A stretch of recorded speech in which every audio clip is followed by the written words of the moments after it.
বন্দ্যোপাধ্যায় বলছেন ওয়াকফ বিল আমি মানি না, উনি কি মানেন না সে উনি বলতে পারবেন, কিন্তু ওয়াকফ বিল কারোরই মানা উচিত নয়। কারণ এটাও ঘটনা সবাই মানতে বাধ্য, ওটা দেশে আইন হয়ে গেছে। ওটাকে পাল্টাতে গেলে ওই মঞ্চে দাঁড়িয়ে ভাষণ দিয়ে পাল্টানো যাবে না।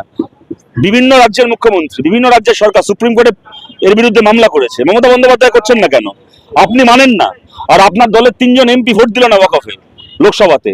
2জন রাজ্যসভা ইচ্ছে করে নিজের ভোট বাতিল করালো, 2জনই সিনিয়র এমপি, তারা খুব ভালো করে জানে কিভাবে ভোট দিলে ভোটটা বাতিল হয়। ভোট বাতিল করালো। আপনার দলের এমপি গুলো তারা ভোট দেবে না, আর তারপরে আপনি মঞ্চে উঠে বলবেন যে আমি মানি না, বলে লোককে বার খাইয়ে ভাঙচুর করতে পাঠিয়ে দেবেন। আপনি এই নোংরা রাজনীতি করে পশ্চিমবাংলাকে আর কত জ্বালাবেন?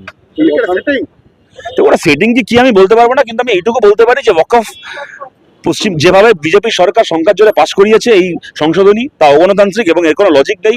বলছে নাকি যাতে ওয়াকফের সম্পত্তি চুরি না হয় তার জন্য আমরা নিয়ম করছি নন মুসলিম লোককেও সে বোর্ডে রাখতে হবে। মানে দেবস্বাম বোর্ডে খালি হিন্দু থাকবে, দেবোত্তর বোর্ডে খালি হিন্দু থাকবে, শিখ বোর্ডে খালি শিখ থাকবে, কিন্তু ওয়াকফ বোর্ডে নন মুসলিম রাখতে হবে, তাহলে চুরি হবে না। কেন হিন্দুরা চুরি করে না, খ্রিস্টানরা চুরি করে না, শিখরা চুরি করে না? এই যে নীরব মোদী টাকা চুরি করে, ললিত মোদী টাকা চুরি করে বিদেশ চলে গেছে, তা ওরা হিন্দু নয়? পার্থ চ্যাটার্জি হিন্দু না? মমতা অভিষেক তারা হিন্দু না? তাদের আমলে চুরি হচ্ছে না? সুতরাং বোর্ডে হিন্দু থাকলো না মুসলমান থাকলো তাইতে চুরিটা আটকাবে কোত্থেকে? কিন্তু এইগুলো করে বিজেপি তার রাজনীতি করছে, আর মমতা বন্দ্যোপাধ্যায় এইটার বিরুদ্ধে সত্যিকারের যে অবস্থান নেওয়া, সেই অবস্থানটাকে না নিয়ে এত নোংরামি। এটা একটা রাজ্যের মুখ্যমন্ত্রী সিদ্ধান্ত নিয়ে নিজের একজন মন্ত্রীকে দিয়ে তিনি পশ্চিমবাংলায় দাঙ্গার পরিস্থিতি তৈরি করলেন, খালি নিজের চুরি থেকে নজরটাকে ঘোরাবেন বলে।